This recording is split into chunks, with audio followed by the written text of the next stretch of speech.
Hello everyone, today we talk about Portuguese warfare from say the mid 11th to the mid 14th century. This is part of our kind of basic, we can say high medieval, but as you understand also late medieval in part, regional warfare series that essentially make for the entire Europe, the Mediterranean, and actually even though with a different gradation up to Far East Asia, and that we have just began from last year.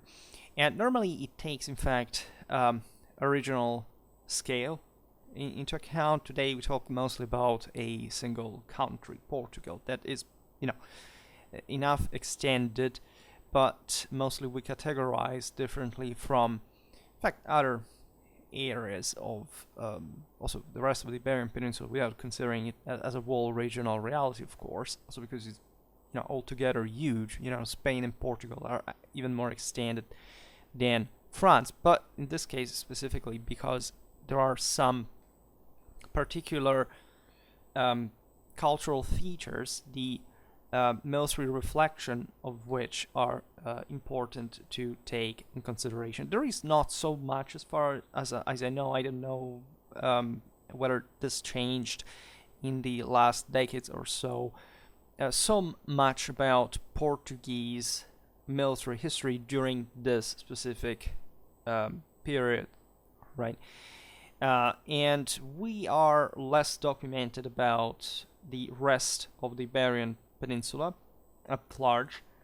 We have already seen Castilian and Leonese warfare. Of course, part of the Portuguese one stems from, say, one of the Kingdom of Leon, which it was originally a part of.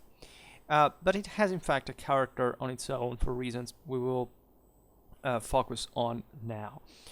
And these characteristics have, of course, a lot to do with the broader process of, let's say, Francization of Iberian warfare from the northeast, but as you understand also from the location of Portugal, this was an area that took more time to transition toward that direction, and also mostly because its monarchy evolved later compared to the other Iberian ones by a significant degree. And we just recently looked at Portuguese history during the 14th century, etc., as well as local characteristics in this westernmost frontier of the peninsula that, as far as I know, have been historiographically debated, as they may date as well back to even pre-Arabic times in terms of a Visigothic, or at least some kind of Romano-Germanic basic organization that would reflect what fundamentally Portugal had remained to an important degree in the fringe, and with a lack of specific centralization from larger bases as it had happened, first from the center of Muslim Spain, and eventually in the northern, in the Christian principalities, most at this point that, as you know, are turning to strong feudal monarchies, right? But one must appreciate, of course, also the resilience of this area that, as you know, throughout the centuries managed essentially to win its own place till the contemporary country, against an important degree of Castilian interference and invasion, right, and pressure, and so on. So French influence gradually spread from mostly not just the Pyrenees per se, but probably the northeast of the Iberian Peninsula. So we're talking about Catalonia, the opposite end of Portugal in this space, right? And it literally progressed from east to west, of course, not in a merely geographical sense. The elites, as we have seen very often, warfare, are the ones that essentially receive more foreign influence and can use the best in making a synthesis out of them, but also because, of course, the process of political institutional compaction that, of course, in the areas of Spain that had been more influenced by the Frankish world, took the form of the famous, of course, heavy cavalry charging shockingly in a thickly packed formation with crochet lines and so on, very stereotypically. So, you know that in practice, of course, knights could fight in astonishingly different amount of ways. And as we've seen, often the Iberian Peninsula had retained, even up to the late Middle Ages, an important degree of, let's say, of local characteristics, principally the tactics a la jineta, and so a greater amount of lighter cavalry used in skirmishing roles in this vast Iberian plains and this enormous frontier, in fact, that had formed over the centuries between the Christians and the Muslims.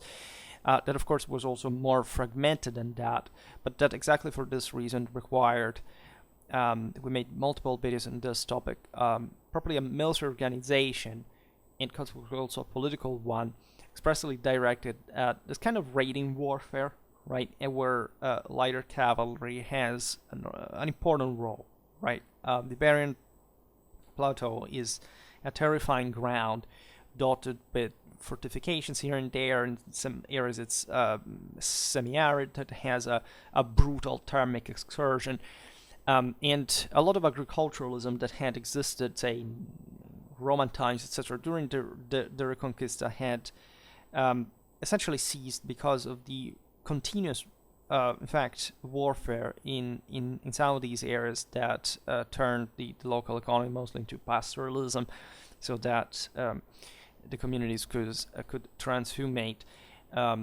seasonally, and such things would play an important part also in the still in the late and still to today's economy by a degree. Think about the marinas and so on. We made a video about late medieval transhumance, mostly, in fact, in southern Europe. Not only, in any case, Spain had by far the overwhelmingly largest wool production at that point, and in part for this very reason. And it's an incredibly complex territory, right? It differs a lot in, again, climate, language, in part even ethnicity, at least if you consider the various influences that historically had been present since ancient times in the Iberian Plateau. And most of the Christian military system, of course, develops from a northern direction towards the southern one during the Reconquista, with, of course, important longitudinal influences, given that these monarchies were also always kind of fighting against each other among Christians anyway, right? So as far as Portugal is concerned, you can observe, just like for the other Christian powers, an important Frankish military influence, right, in say tactics, equipment, right, but it did happen with still different timing and different degree from within the same Christian world, right? The process was more marked, for example, in Catalonia before the Crusading era. Even it's kind of obvious because technically Catalonia belonged to the Western Frankish kingdom, even, right? Before the French bailed out just later in the 13th century. While in Portugal, you can date the full, and this was even partially engineered by the monarchy for obvious political institutional reason, probably an affirmation of this Frankish style as a standard in the 14th century, right? It may be a bit, categorical and cut with the hatchet, but it does seem to be, in fact, an evident phenomenon. In the early 11th century, the county of Portugal extended as far as the river Douro and still formed part of the Kingdom of Leon. which meant in practice that as far as its military culture was concerned, it was pretty similar to Galicia in the north. We will see the area better in another video, but essentially Galicia was a pretty primitive land, largely free of Frankish military influence. You know that there was an important, essentially even Celtic substratum, and it was pretty similar to Portugal exactly by this degree of,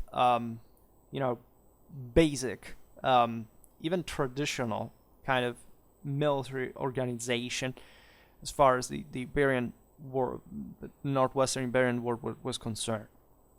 By the 12th century, however, the process of Portuguese autonomization from the Kingdom of Leon was complete, right? And together with the recognition of from the papacy of the kingdom in 1143, and the affirmation of a political territorial domain that now reached beyond the Mondego River in the south.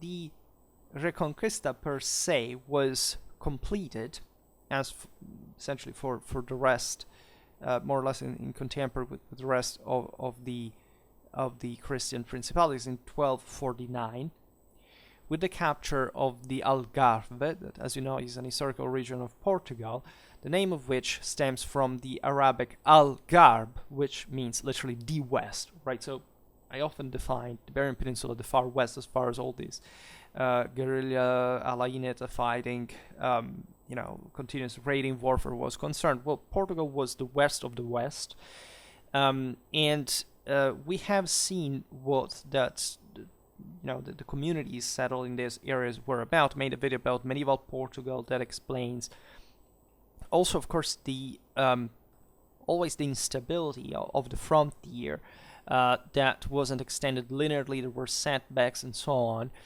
and that was being integrated within the kingdom in a very gradual process of institutionalization. As you know, the Reconquista ends basically at this point, not much in 1492, because we say, then the last Islamic stronghold was destroyed, was conquered by the Christians, but de facto, as soon as basically all the Muslims within the Iberian Peninsula had become vassals of the Christian kings, well, you can say mission accomplished, right? And so this is the moment in which these powers begin eventually to consolidate more permanently on a territorial base. During the Reconquista and still throughout even the later period, there was an important degree of Frankish, say, broadly meant settlement. There were, say, mostly French people, but there were also English. But it can go as far as Scandinavians, right? That would simply enter this territory that, again, the Christian powers had expanded just very rapidly, and in a mostly incorporating what were the previous communities in this, as we've seen, cooperative manner. But the threat of an Islamic coming back, also militarily, was quite strong. Portugal had to fight for this on the frontier, and these knights would simply settle locally, seizing, say, on their own account, with their own companies, a castle, starting to build their own seigneurial dominion. And then at a certain point, the Portuguese monarchy in this case would knock at the door and say, look, we are consolidating here, and technically I would be the king, so do you want to enter essentially the Portuguese nobility? And that's how the process gradually affirmed itself. As we have seen in the video about medieval Portugal, there were different areas also within the same Portugal as a consequence that are, acted by the monarchy. This very, again, gradual, methodic, systematic fashion that is typical of the Reconquista. A lot of siege warfare, a lot of, very calibrated a fort, because the resources are not enormous, right? And especially for Portugal, that is just struggling even to remain fundamentally outside of the Kingdom of Castile at this point, right? And in fact, the eastern frontier was the one which arguably Portuguese efforts were concentrated the most after the mid-13th century, as Castile was also the power that had conquered the largest amount of territory. They had arrived up to Seville. So even on the Atlantic, from at least the western side of the peninsula, that was partly also competing with Portugal. As you understand, in the north also Galicia is part of the Kingdom of Castile and Leon. So Portugal is a bit surrounded, and it has to stem mostly the eastern boundary, and this naturally brings in the process to a further Francization that of course is quite evident in the Kingdom of Castile. There's also the most feudal in nature of all the Portuguese one also didn't kid, right? You can argue that they were somehow even similar, as you understand.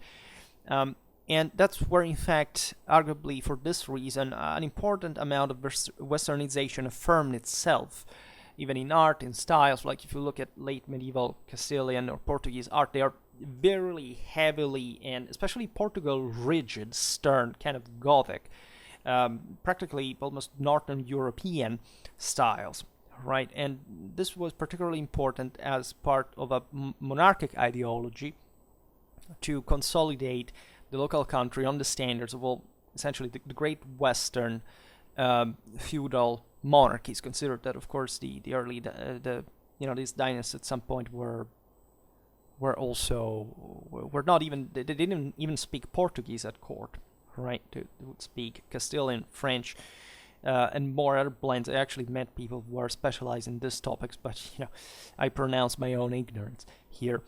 But just to make you understand how considerable probably even the contribution from sometimes literal noblemen from other areas of Europe in terms of their retinues and the fighting styles were concerned. Think about we'll talk about it later, the siege of Lisbon in 1147. It was part of the Scandinavian Crusade, right? There were Norwegians that helped storming what would become in fact, the capital of Portugal still today. So Portugal definitely is molded in this relentless, almost Spartan and rigid effort and struggle for survival. Let's put it in this way, a successful one, because as we've seen in the late Middle Ages, Portugal even managed to crush the Castilian army in open field and winning its own independence for good, right?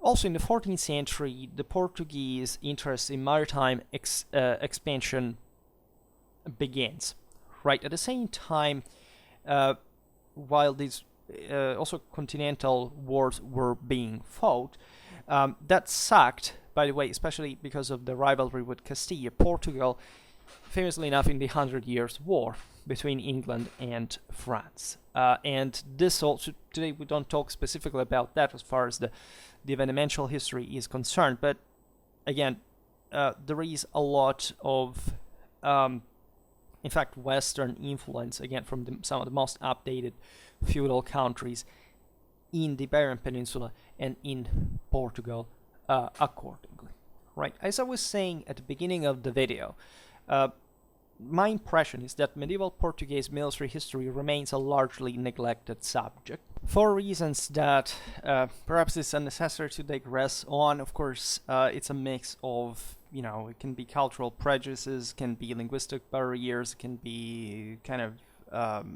broader historiographical dynamics, either from, as it happens, as is common, like either the country doesn't study that thing enough, which I think, as always, also coming from a country that hasn't studied much of its medieval warfare, as a matter of fact, as it would probably deserve, are always the first responsible. Then, of course, abroad, this problem can take the cause of this problem can take many forms. However, just making a background check as far as, for example, finding the Wikimedia common pictures about Portuguese warfare, say, throughout this period, especially in the first part, is very hardwoods. And I think that there may actually be less compared to, say, Castile or northeastern Spain. And this is also partly obvious, right? Because in terms of shades, as we will see now, of let's say cultural shades, you notice that the areas that stayed longest under Islamic rule are also less documented later. It may be a matter of in terms of probably of, I don't know, all the sources we normally use here, illuminations, sculptures, archaeology. It may have to do with a greater decentralization, paradoxically, because at least as far as the Typhus period is concerned, you don't have really a center where you can find a massive production would leave many resources. But compared also to other decentralized areas of Europe that were instead particularly wealthy, for example, you find here dramatically less, right? And those are maybe even some of the most productive artistically, etc. So the picture, of course, is relatively less bright in terms of documentability than other areas. That's the impression I have. It was, as we've seen, a more primitive area, a more frontier one, a more unstable one. However, this doesn't mean that the warfare was not complex or it should be simply neglected way.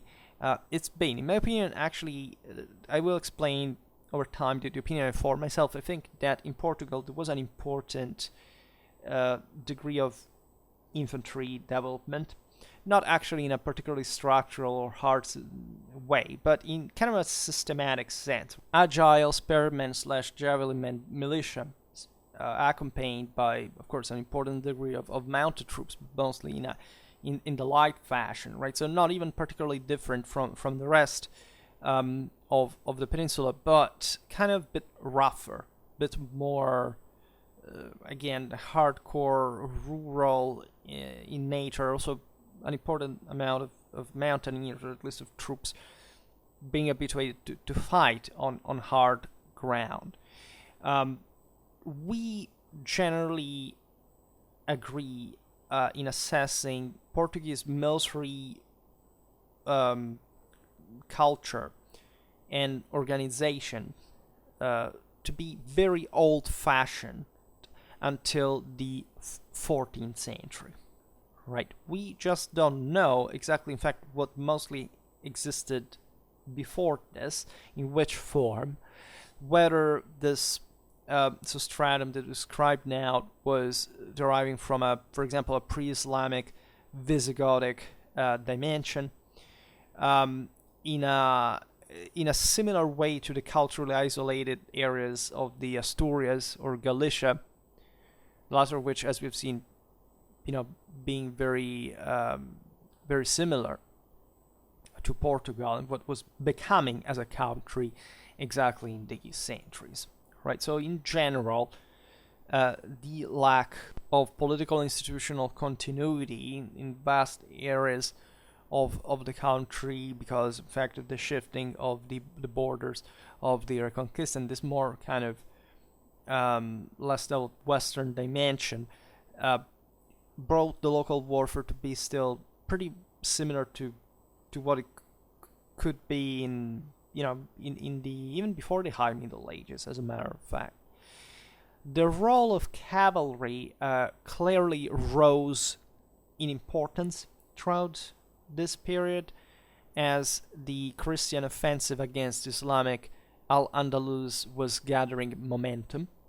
So naturally also the Portuguese lords start raiding, aiming at the destruction or seizure of enemy property, as probably the main form of warfare. The Muslims from the other side were doing the same. The Leonese, the Castilians, were doing the same. And this, we've seen it recently in videos about the Reconquista. There is properly a broadly political, institutional, entrepreneurial effort that brings the Northerners to establish properly an imperium over the South by launching this, in fact, important expeditions across the entire region, and relying very much on, in fact, agile tactics to try also to disengage from possible pursuers, to probably also not being so logistically heavy, right? Because telling you the truth, there is no difference between the movement of cavalry and infantry as far as the strategic side of the story is concerned, right? You always have to bring with yourself the wagons. They got the same speed, right? So it's not that a cavalry army is speedier than an infantry one. You can say that if this cavalry is basically bringing its own supplies for a few days, and you can, I don't know, in 4 days come back and forth even across hundreds of kilometers, but they're small parties, of course. So of course it was a wide degree of in scale this kind of expeditions that, as we've seen, had also properly a different vocabulary attached. It involved different parts, different segments of politics and society. In any case, it was a quite dynamic warfare, both strategically and tactically, and it was carried out that way essentially also because there was a few where you could practically centralize on, right? Most of this warfare stemmed from capturing certain specific strongholds and then hoping to maintain them for a while, and then this thing could go back and forth. So it was mostly like a war of attrition of some sort, rather than much of a grand campaign style kind of conquest. But these things did happen as well, especially as far as the Portuguese monarchy consolidated and could mobilize ever more troops in the process. And we noticed that while in Spain the role of infantry declined, while campaigning were spreading into the Central Iberian Plateau, in Portugal the situation may have been a little different, as most of the country, first of all, consists of rugged mountains and valleys. But especially in political social terms, as we've seen, it was less stratified than Leon and Castile. And thus, infantry had a greater importance, right? So the Northerners had traditionally had an important infantry. I made a video last year on 11th century Iberian heavy infantry. So we are in a time which Christians, we saw it even recently in the video about the origins of Aragon, Navarre, and Catalonia, were just mostly entrenched in their own mountains and gradually descending in the valleys. And so very often these meant they didn't have even too many resources per se, and infantry was thus more common because it was there was less surplus, society was less stratified. When a state like the Leonese Castilian one starts conquering Toledo and expanding again in a wide territorial area, also with lots of cities and open plains and lots of resources, the thing starts being administered in an ever more feudal and imperial way, where basically the monarchy invests on consolidating, co-opting a nobility that is thus also providing with the backbone of the heavy cavalry that is decisive in these very centuries, and that in a country especially like Castile would probably be also in the previous ones more than in other areas of Europe. We will have to talk, however, still about Spanish infantry during the full medieval centuries, because that's also somehow overlooked. And by the 14th century, where the crisis of the continent kicks in, you have, as we've seen, a sort of further refeudalization of warfare that is very strongly evident, especially in countries like Castile and Portugal. However, as we've seen, Portugal just actually begins compacting this more kind of feudal standard by the 14th century, and up to that point, we think that infantry was more important in Portugal than in other areas. Still, not in a flattery sense, because again, the greatest power was Castile, and most of the infantry we're talking about were local mountaineer and peasantry communities that were also more difficult to mobilize, because essentially they are guys that are habituated to fight just at a short distance from their communities. They don't have individually, even in spite of the rota systems that existed and so on, much of a surplus to invest on the longer run. Thus, even though Portugal develops an important cavalry, as but just what was the Baron standard at that point, as we'll see now in a very updated way, as far as the elite especially was concerned, panoply, armament broadly meant, it's possible that the Portuguese levy counted more infantry on average, say, than the Castilian one, and especially, in fact, during the Castilian attempts of Portuguese reconquest, that would have mobilized, in fact, the locals just to defend their homeland in these also kind of pretty nasty guerrilla type of hit and run skirmishes, ambushes type of way. These men were presumably more apt to, compared to the kind of the more urban context of Castile. Again, pretty tough grounds everywhere. I'm not saying that the rest of the Iberian Peninsula didn't have this type of infantry as well, but again, in Portugal they seem to have been, on average, greater. Interestingly enough, the longbow became popular in Portugal during the 14th century.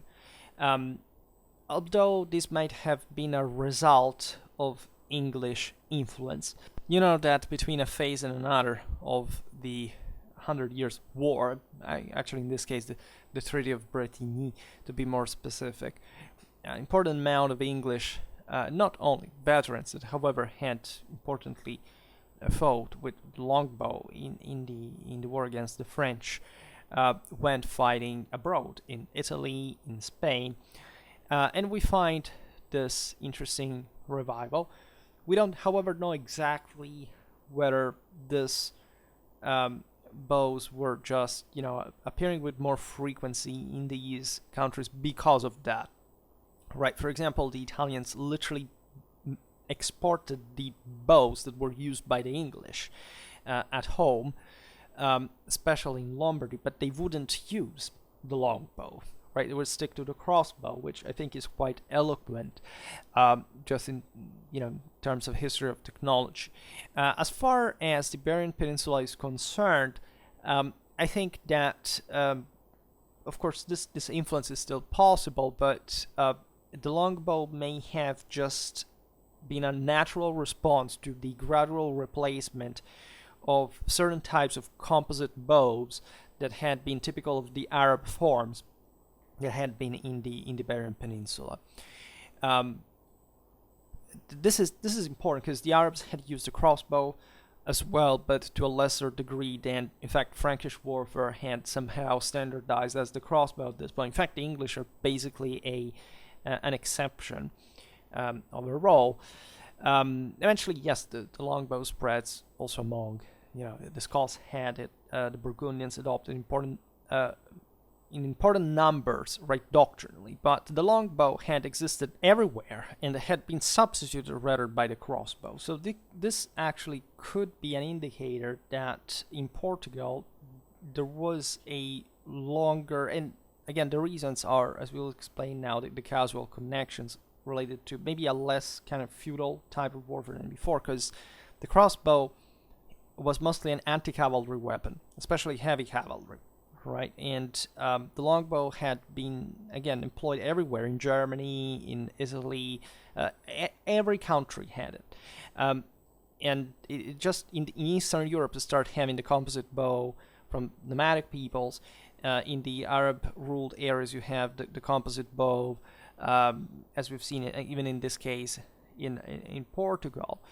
But when the heavy cavalry comes around in consistent numbers, you see that the countries that had previously used the longbow at large starts using the crossbow, right? Which we would say, but the English in the 100 Years' War do something different. And the answer is that even in there are some political social mechanisms and fighting styles that have not much to do with the idea that longbow is just per se anything more effective against cavalry than crossbow is, and that people keep thinking because they presume that longbow per se has anything to do with the English victories of the 100 Years' War, right, and not with the actual quality of the English army per se, or why that specific tactic had developed. And it was combined actually with many other factors, just per se could have been, as relevant as the employment of the longbow, that again doesn't seem to have been collectively even particularly much more or less than the crossbow, contrarily to what is still commonly believed. So what I mean is that actually crossbow may have been, telling the truth, superior. And that, of course, even what happened in the 100 Years' War has basically nothing to do with missile technology. Also, because for any person who has studied the art of war perfectly knows that, battles are won with combined arm tactics and very specific, with very specific influences from terrain and command and morale, whatever. And there is no evidence of any sort that this was, technologically decided, and it's actually pretty stupid to think it, to be pretty honest about it. But you should always keep an eye on how things adapted were and how. And in this case of Portugal, the idea of having something more, even individually, practical to use, maybe even just because the longbow is just a bow like any other, but maybe the taller people use it just because it's how they live, or how it's because they hunt and they're just physically habituated in a different way in some areas rather than other, is a pretty good weapon, as much as the composite bow of Arab form had been, right? Given that the Arabs were fundamentally losing their identity and culture gradually, but in the Iberian Peninsula, and such traditions were not so directly streamed from North Africa, even more faraway places. The response was, okay, let's use basically the bow that is made in Western Europe since prehistory in the same exact identical way, without any change of any sort. And again, the longbow being just the same identical bow, it exists everywhere, also in the greater form that it actually is. So the level on specificity here seems to me pretty convincing, even though, of course, what the English were bringing on the Iberian battlefields was a type of tactics that we should analyze doctrinally, rather than simply saying, well, it's the bow just per se. And so what the Portuguese could have also started adopting these weapons together with others, right, in this effort to refeudalize according to full Western patterns, and to use combined arms more effectively, as they seemingly did also during the struggles against Castile, where, again, however, it's not that we have to think that the longbow or another weapon was so just only important per se, also because they also scored victories over the longbow in the process, by the way. Interestingly, slings remained widespread, particularly at sea, so showing us again this kind of more mountaineer weapon that we in fact find mostly again among shepherds in some of the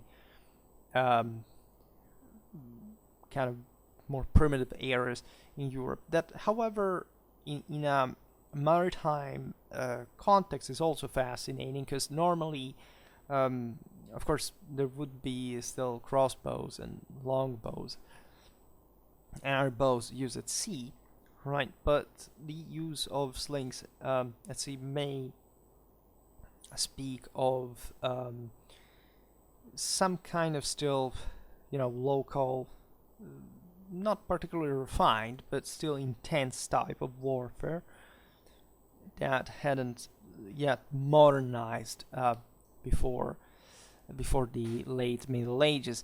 This is just my take, because stones were used in very advanced contexts too, right? In sieges, for example, you find stones thrown on the assailants all the time, even in times of dramatic apological technological development. So we don't have just to equate them to a sort of backwardness. But in the debate is for an important amount of the Middle Ages, though, why essentially these linked that seemingly in the ancient world was even more widespread than archery, fundamentally shrinks and leaves more space to bows per se. And we find slings mostly in the fringe areas of Europe, for example, among the Celts, right, in northwestern Europe. And the Galicians in the north were fundamentally also similar like this. So it's possible that Portugal received that relevant impact from a local, tradition, as we were pointing out, that even at the Romano-Germanic one, and even actually before that, that these areas that were frontier even to the essentially, especially in Visigothic times, and some of them also under the Romans remained pretty much Celtic in nature. So one points even at that direction. And naval warfare is important because the Portuguese start going at sea exactly in a consistent way by the 14th century. They're accompanied, like this is undertaken by the monarchs, who mostly hire Italian cruise ships, admirals and so on, like the Castilians do, like the French do. But there is an important coastal tradition also in Portugal before that, right? That, of course, was pretty coastal also, in as much as probably the military interventions were concerned. So it could be even just small amphibious operations, not necessarily. Among the important rivers that flow in the Atlantic there, that are probably the best suited in the Iberian Peninsula for that kind of warfare. We have the first, albeit unclear, references of counterweight mangonels in entire European warfare for the in account for the siege of Lisbon in 1147. However, it's plausible that at this point the greater, let's say, development in the Portuguese era of siege machinery stemmed from mostly Islamic Andalusian rather than Christian Iberian military technology, right? And again, not much, because those peoples could not use such engines, right? Even in the 9th century, the Vikings had throwing engines at the siege of Paris. And of course, everybody employed them to an important degree at this point. But let's say southern Spain had been an important cradle of technological development, as we've seen also in other videos, that was also sometimes more advanced than the north. I'm talking about the broader European north, not necessarily the Iberian north, that in fact was somehow more primitive, as we've seen. And so we can think we're mostly talking about also something exceptional, because the siege of Lisbon was a pretty big thing, right? So even the necessity to employ such such engines, both in defense and in attack, by the way, because they weren't just one way, right? Is at this point not making us understand that clearly from which side we should think this technology was more consistent from. So we, after the Battle of Nayara, we see essentially a conscious government-sponsored adoption of the most updated Anglo-French warfare. We can trace it since 1372. Nayara had been in 1367, and we will deepen this in other videos. However, it's obvious that aside from what's a more unitary investment from the side of the monarchy in the modernization, we can say, of the Portuguese military, an important, if not probably the most amount of changes had occurred earlier, as it's evident in arms and armor. Right? You can't say that at any point during all these centuries a consistent amount of Portuguese troops didn't fight already with, especially the nobility, with importantly modern equipment by those time standards.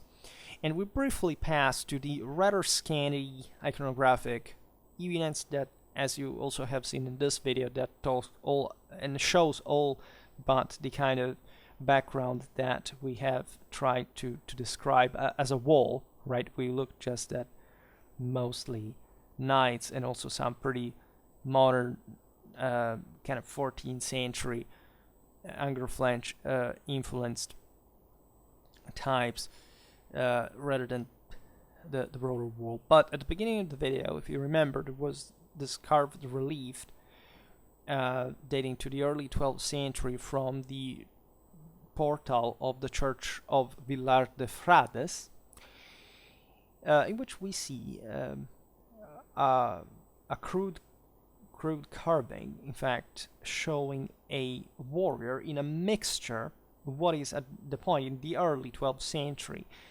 of European and Islamic Andalusian equipment. Right. So as we have appreciated, we know a little about properly the appearance of the early Portuguese armies. They were probably similar to the ones of neighboring Leon and Galicia. But here we see something even more specific that speaks as of southern influence. For example, the shield is a typical 11th or early 12th century large kite-shaped one. It's held both in the hand and by straps around the forearm. And the horseman may even be wearing could be a conical helmet.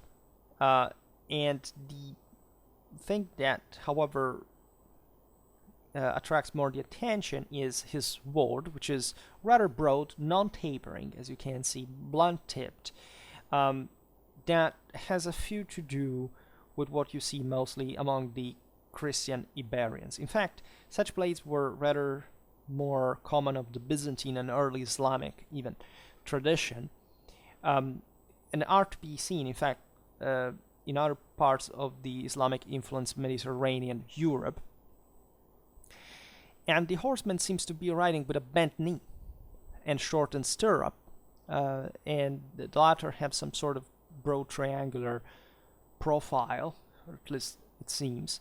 And you know that the shortened stirrups with the bent knee are characteristic of a probably even Central Asian tradition that had probably flowed in Portugal through, in fact, Islamic Andalusia and Maghreb since from North Africa in the 11th century, right? And these would remain common across the straits and are part of that massive injection, probably of Middle Eastern and even Central Asian traditions. Military-wise, also we've seen there is an important amount of arms that are probably even designed structure in ways that are different from, say, the ones of France and of Italy in the Iberian Peninsula, which speaks seemingly of a completely different direction from which that military technology was coming from. Most of this understanding has gone lost over time because of the aforementioned westernization and the fact that whichever the sources were, the Iberian Christians essentially overran them and cut the context, but also properly the springs of them. But it's quite relevant about this Reconquista frontier that what is a Christian knight here is represented with this such a kind of exotic type of writing style. We have a very few about this earlier period, right? So we actually pass directly to the 14th century, because and which is what you have mostly seen, especially with the statuette of the knight that here with the mace, the horse, and the massive throat protection, which we describe immediately because it dates to the second quarter of the 14th century. It's preserved at the Capela dos Ferreiros in Oliveira do Hospital in Portugal, and it displays self-evidently this massive French influence, right? So, as we were saying before, the aristocratic elite of heavy cavalry was the first and most affected by Francization. It's a rather small carving, in spite of the beautiful art, and it displays this heavy great helm that is, in fact, very typical of probably the heavy cavalry of the time. This was worn normally over a cerveliere and all the apparatus of padded clothing that was used, also with a cuff, with as it normally it could be taken off right between the charges to breathe, because literally it was incredibly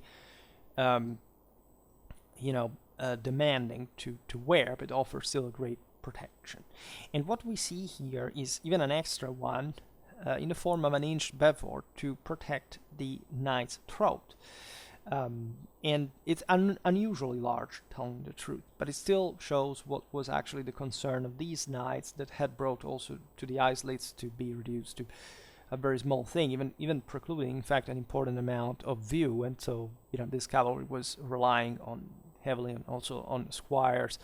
Of course, it was complemented with lighter types. It was getting towards the late medieval direction of something ever heavier, just to launch as a reserve at a point, and not meant even to be maneuvering too much, aside from the frontal charge.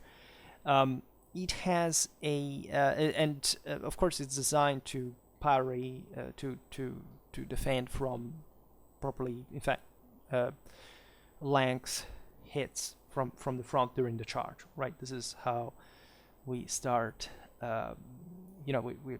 we understand, of course, so much of what that frontal impact force that was hallucinatingly impacting and that affected dramatically, in fact, the entire panoply logic of the late medieval knight.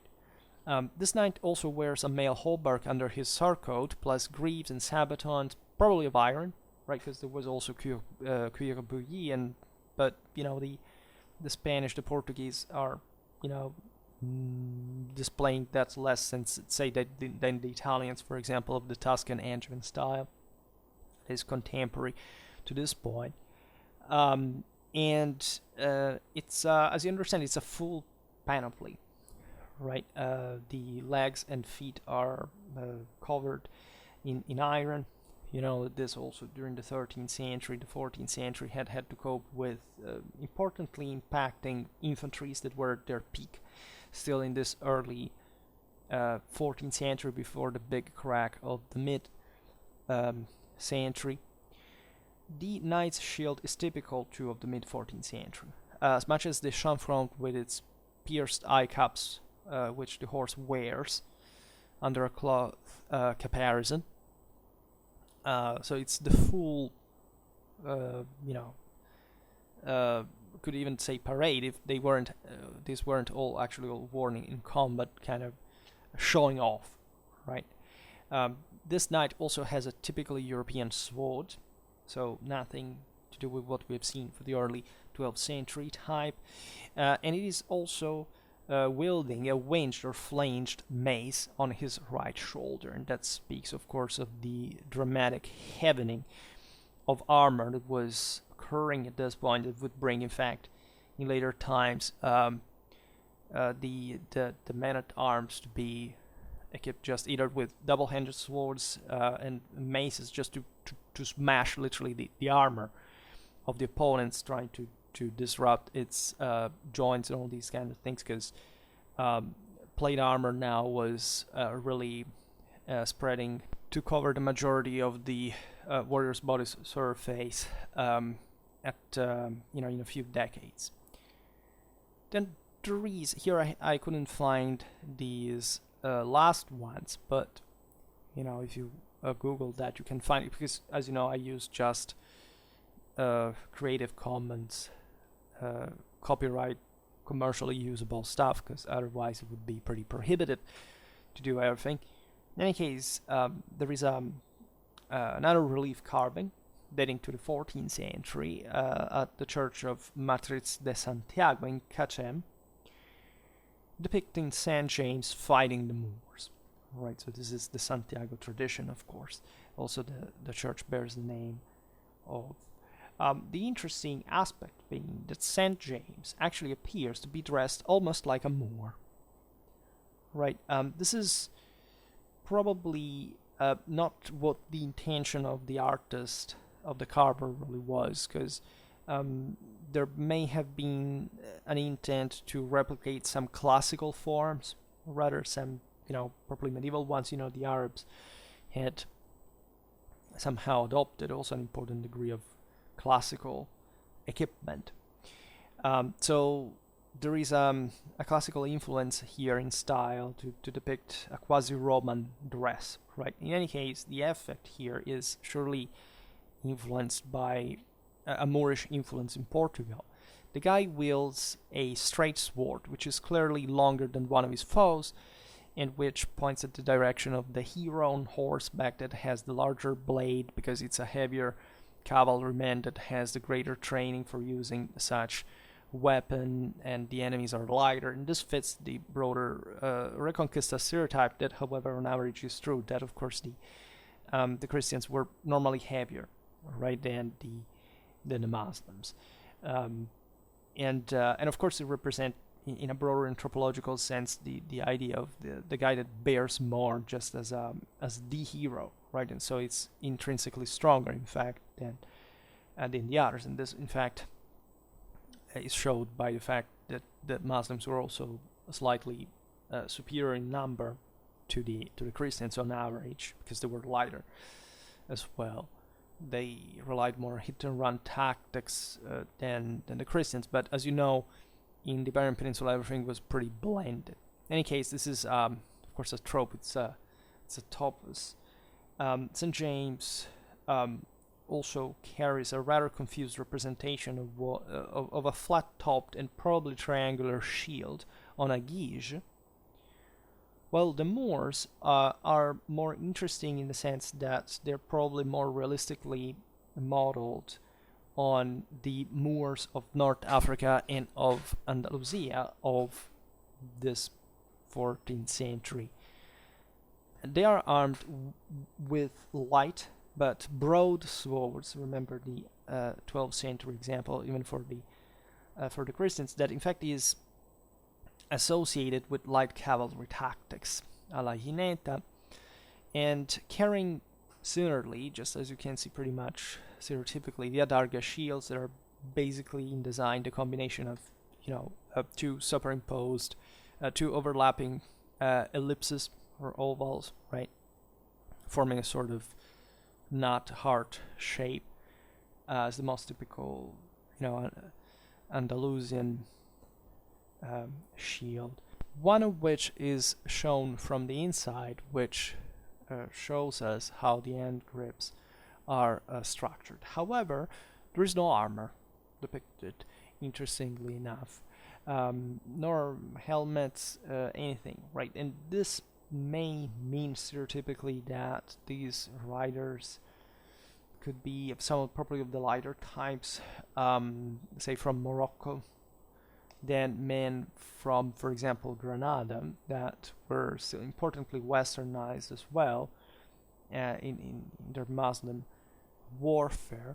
But it's just speculation, right? The idea is that, again, the enemy here is, it can be just a poetic license for that matter, but it is true, of course, that the Berber troops were on average kind of properly unarmored. They just skirmished, etc., as it was their tradition. These horsemen ride with very short stirrups of the aforementioned typically North African type as well, which suggests that may be the direction. And we think that this carving may in fact celebrate the Portuguese participation at the Battle of the Rio Salado in 1340, about which I made actually a battle video in depth over the Grenadians and the Moroccans, which would in fact bring on the field such more these lighter troops on the occasion, and there was an important amount.